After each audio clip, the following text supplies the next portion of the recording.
Why are HDB homeowners jumping to private property? Let's find out.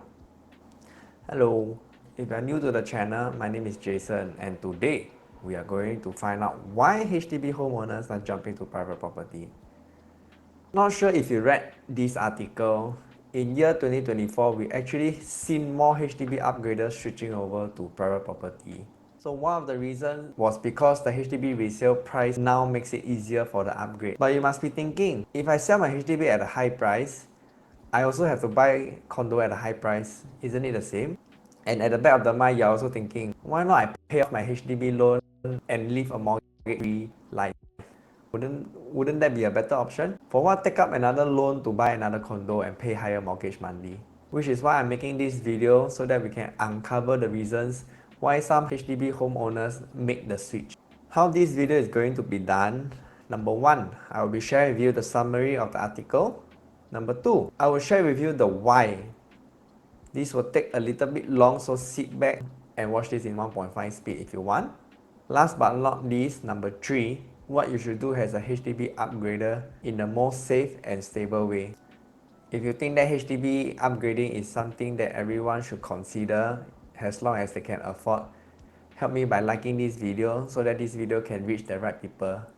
Thank you very much. So in 2024, a total of 5,420 private homes were bought by people coming from HDB address. This is a 7.1% increase from the year before, after a dip in 2023. This rebound actually shows that the confidence in the market is returning. So what might be causing this trend? First of all, the mortgage rates ease off towards the end of 2024. So at the start of 2024 January, you can actually see the 3-month SORA, which was at 3.69%. And by the end of 2024, it has already lowered down to 3.14. And at the point of recording, it has dropped further to 2.25. This alone made monthly installment a little bit more manageable, which pushed people to pull the trigger on the move that they have been waiting for. So you might be thinking that this difference is like minute, but actually on the contrary, right, the monthly you save up is equivalent to 500 to 1,000. Secondly, HDB resale price went up by 9.7%, while the private actually only went up 3.9%. This gap actually shows that HDB owners saw the opportunity and felt it was the right time for them to make a move. And then there's also income. So based on studies, average monthly income per household has gone up, specifically those staying in 4 and 5 room flats, meaning to say people nowadays are having better buying power. So people staying in 4 and 5 room flat on average combined household is above 10,000 now. Do you think it's accurate? Let me know in the comment section. I'm also sure you might be thinking, most of them sell their HDB and did they buy a new launch instead? Surprisingly, no. Majority of the owners actually bought resale condo instead of new launch. We saw the jump in resale transaction from 3,347 in 2023 to 4,013 in 2024. While we actually saw a drop in the new launch transaction of 1,636 in 2023 to 1,363 units in 2024. One of the reasons why many of these owners opted for resale condo is due to the widening gap between the resale and the new launch. New launches excluding 48.4% more expensive than a resale condo. The median price for new launch is around 2,400 per square foot compared to resale condo, which is around 1,600 per square foot. The price gap continues to widen to 55% in January 2025, whereby the new condos hit an all-time high of 2,657 per square foot, while median resale increased to 1,715 per square foot. So if you're a HDB owner wondering whether this is the right time to upgrade, this might be your window. If you have any questions, feel free to drop them down in the comment section or contact me via my handphone number here. Now, coming to the why. I always think that upgrading from HDB to private property is a classic form of delayed gratification. I feel that upgrading from a HDB to condo is more than just lifestyle. It's a commitment to your future. But before we get to that point, first of all, we have to understand what is the HDB life cycle. There are 4 stages in HDB life cycle. Stage 1 is your BTO, stage 2 is your sales of balance, early MOP appeal, stage 3 are the MOP HDBs, and stage 4 the post MOP. So usually those who are able to upgrade from the HDB to a private property gotten their HDB from stage 1, which is the BTO stage, when prices are always the lowest and the downtime of 3 to 4 years enable them to continue saving as they are waiting for their house. And as they reach stage 3, which is the MOP phase, whereby you start to see peak prices in the market, and that's where they cashed out on average 2 to 300,000, which is enough for them to down pay to their subsequent private property. So reason why I show you this is because HDB is meant to be affordable, not for us to speculate. Now let's look at the price growth. In the last 10 years, condo appreciated 60.24%, equivalent to 753 per square foot, and HDB appreciated 53.19%, 225 per square foot. On paper, it looks pretty much the same, 60% and 53%, just 7% gap. It's not huge.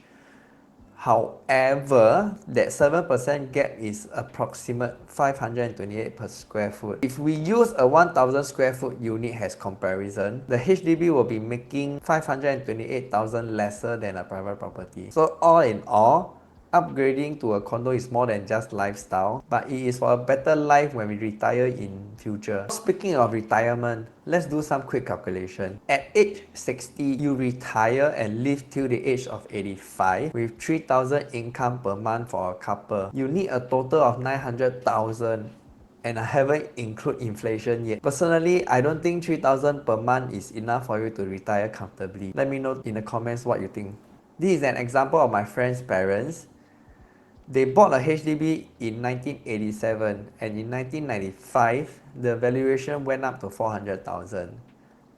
Back then, they have already paid off their mortgage and felt there isn't a need to take up another loan and want to live free of mortgage debt. So fast forward 2024, the HDB appreciated another 100,000 and they are thinking of right sizing. So they have 2 options. So option A is right size to a 3-room resale at 350,000. They don't have to pay any resale levy. They spend around 45,000 on renovation and the stamp duty is 5,000. So the total cost of retirement home is 400,000. And after deducting all the expenses, they are left with 100,000 to retire.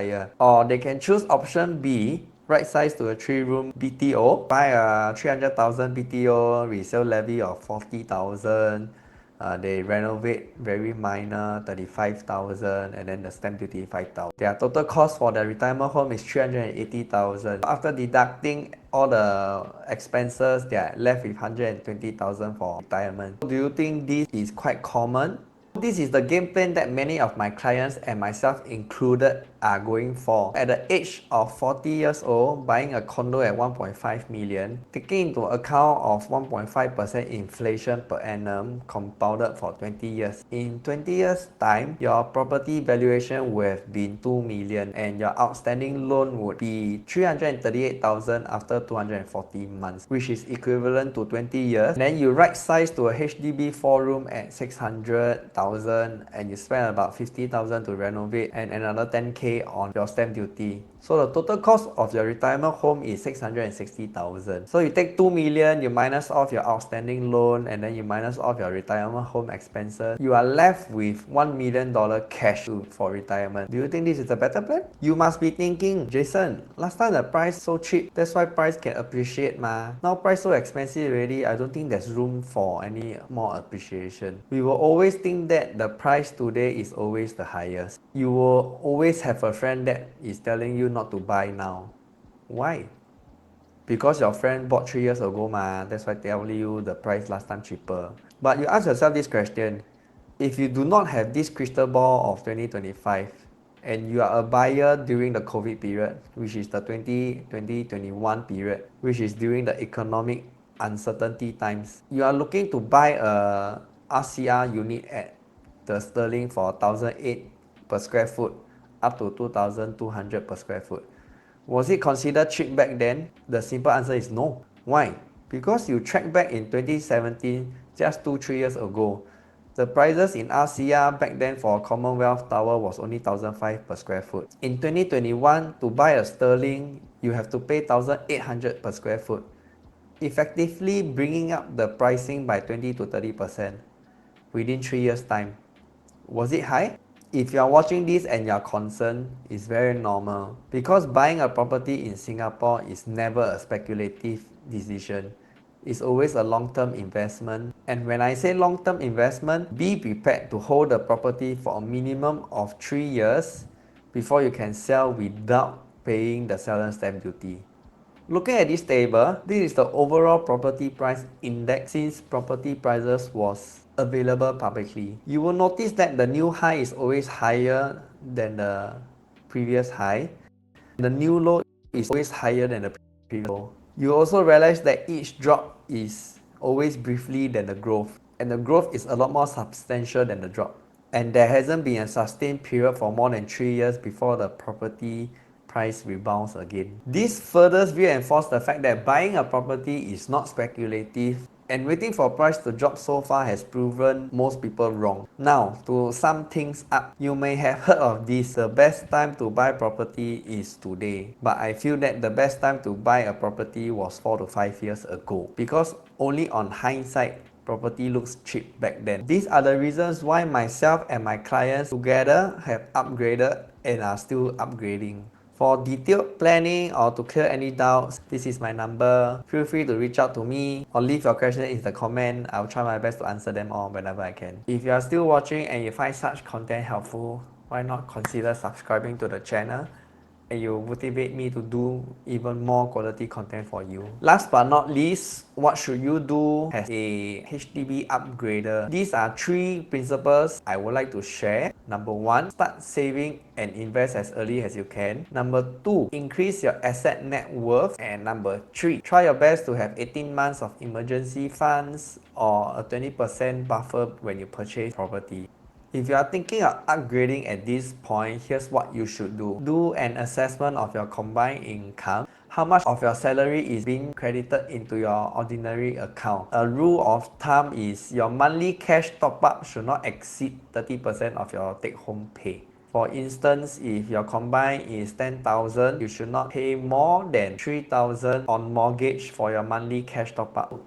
Do you have enough savings for the following items? Your down payment, your renovation, and your stamp duties. These are some of the things that people overlook when they are purchasing a property, be it a HDB or private. If you have already sold your HDB and waiting for price drop, you are in a very vulnerable position because you have nothing to hedge against the property market. And with that, I have come to the end of the video. Thank you for watching till the end. Hope you have learned something today. Before I end, please like, comment, and subscribe. Turn on the notification bell because I post bi-weekly real estate contents like this. See you in the next video. Bye.